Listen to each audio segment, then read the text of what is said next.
तर मी पंजाब हवामान अभ्यासक आहे. 28, 28, 29, 30 पर्यंत थोडा पाऊस राहणारच आहे. आणि राज्यात जर सांगायचं झालं तर आता 2-3 दिवस थोडा पावसाचा जोर ओसरण, पण कडक ऊन पडणार आहे. कडक ऊन पडल्याच्या नंतर काय होणार, दुपारनंतर खूपच मोठा असा पाऊस येणार आहे. म्हणजे 3-4च्या दरम्यान जोरात पाऊस पडणार आहे.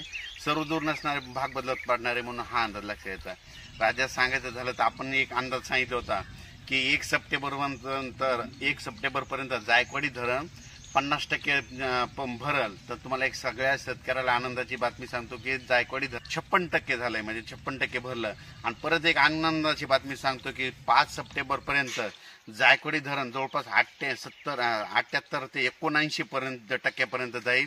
म्हणून ही देखील सर्व शेतकऱ्यांना अंदाज लक्षात घ्या. म्हणजे मराठवाड्यातील शेतकऱ्याला सांगायचं झालं तर जायकवाडी धरण हे जवळपास 79% 5 तारखेपर्यंत भरणार आहे, म्हणून हे अंदाज लक्षात येतात.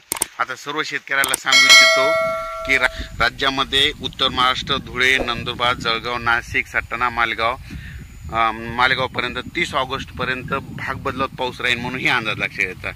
त्याच्यानंतर नाशिक, सटाणा म्हणजे धुळे, नंदुरबार, जळगावकडं, नाशिककडं उत्तर महाराष्ट्र की 31, 1, 2, 3ला उघाड भेटेल. म्हणजे 3 दिवस थोडे उघाड भेटेल, म्हणजे पावसाचा जोर ओसरेल. त्याच्यानंतर 1, 2, 3 सप्टेंबरला परत उत्तर महाराष्ट्रामध्ये पुन्हा जोराचा पाऊस येणार आहे. म्हणून उत्तर महाराष्ट्रातल्या शेतकऱ्यांनी हा अंदाज लक्षात घ्यायचा. जसं आता पडला ना तसंच पुन्हा परत एकदा उत्तर महाराष्ट्राकडे 1, 2, 3 सप्टेंबरला पाऊस येणार आहे, म्हणून हा अंदाज लक्षात घ्यायचा.